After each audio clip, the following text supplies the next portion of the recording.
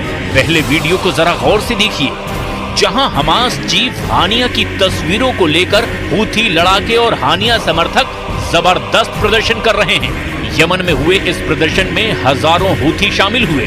हाथों में Hamas chief Haniyeh और हिजबुल्लाह के नंबर 2 रहे कमांडर फुआद शुक्र की तस्वीरें लेकर इजराइल से बदला लेने की कस्में खा रहे हैं।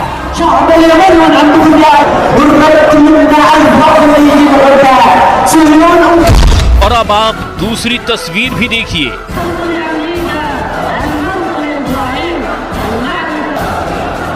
इसमें हूथी लड़ाके गाजा में फिलिस्तीनियों की मौतों को लेकर के प्रदर्शन कर रहे हैं।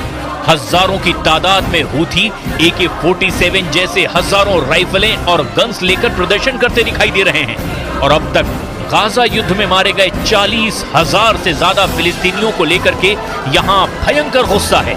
यमन की राजधानी सना में हुए इस प्रदर्शन में हूथियों ने हथियारों के साथ जबरदस्त प्रदर्शन किया।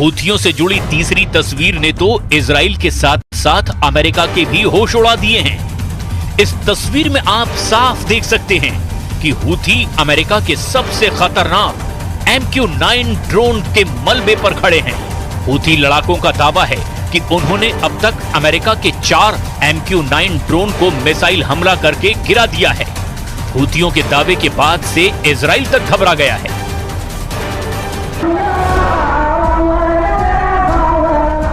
यमन की राजधानी सना में शुक्रवार यानी 23 अगस्त को हूथियों ने ऐसा जबरदस्त प्रदर्शन किया है जिसने ईरान तक को हैरान कर दिया। पानी में व्हील चेयर पर बैठा हूथी लड़ाका तक इजराइल और अमेरिका से गाजा और हानिया की हत्या का बदला लेने की कस्में खा रहा है। ईरान के विदेश मंत्री अब्बास अरागची ने साफ कह दिया है कि वो हूथियों के हर हमले का पूरा समर्थन आखिरी दम तक करेंगे।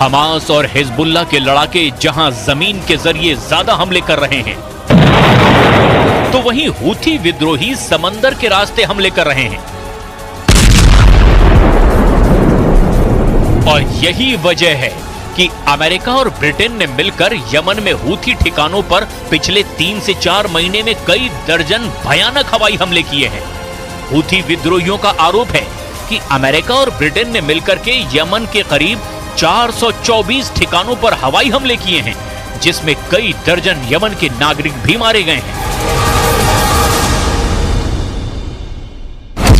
इस तरह का एक इजरायली हमला यमन में हूथी के ठिकानों पर हुआ था।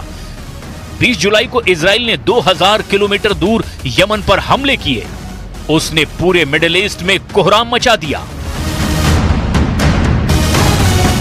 यमन के हूथी विद्रोहियों ने 19 जुलाई को इजराइल के तेल अवीव में ड्रोन से हमला किया था और उसका बदला नेतन्याहू ने खुद अपनी आंखों के सामने लिया, जिस वक्त इजराइल के fighter jet F-35, F-16 Yemen के होदेदा पर हमले कर रहे थे।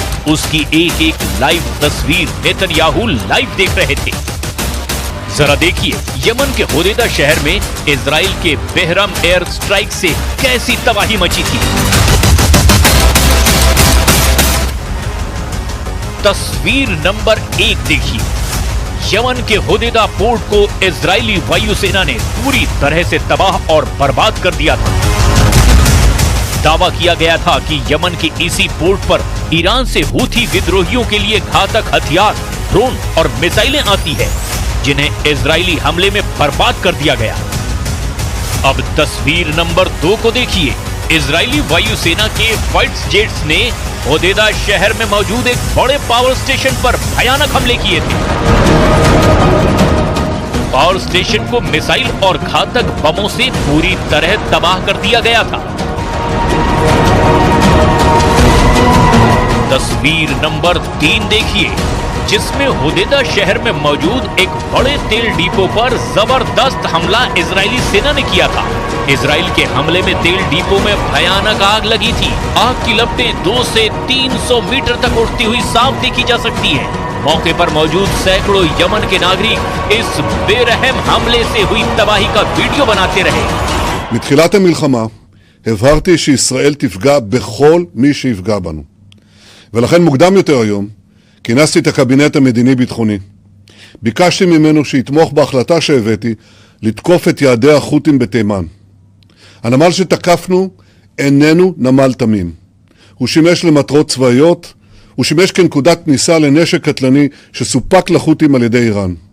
והם השתמשו בנשק הזה כדי לתקוף את ישראל, לתקוף את מדינות האזור, לתקוף נתיב שייט בינלאומי, נתיב שייט מהחשובים בעולם.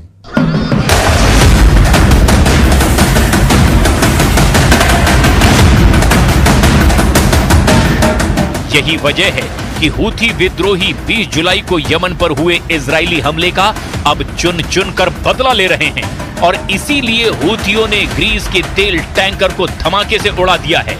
और अब देखना होगा कि हूथी के हमलों को रोकने के लिए अमेरिका और इजराइल आखिर क्या करते हैं।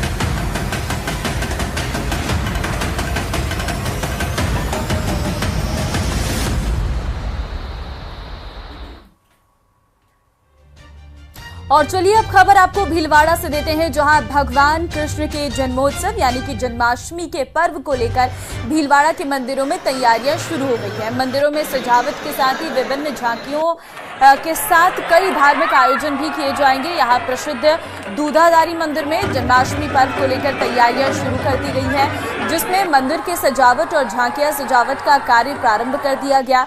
इसके साथ ही जन्माष्टमी पर्व के दूसरे दिन होने वाले मलखंब को लेकर भी भक्तों में काफी उत्साह है। प्राचीन दूधाधारी मंदिर में वृंदावन से आए कलाकार झांकियां और फूलों से मंदिर में आकर्षक सजावट करेंगे। सन 1609 बसंत पंचमी बुधवार को इसकी स्थापना हुई थी और 471 वर्ष ठाकुर जी को यहाँ पर विराजमान हुए हो गए हैं। और निम्बार्क संप्रदाय का ये मंदिर है। प्रथम हमारे महंत सुंदरदास महाराज जिन्होंने इसकी स्थापना करी। तभी से ठाकुर जी की विभिन्न प्रकार के उत्सव और महोत्सव पर्व मनाए जाते हैं। और चलिए फिलहाल इस बुलेटिन में बस इतना ही। आगे आप देखिए हमारे राजस्थान में तमाम बड़ी खबरें। नमस्कार।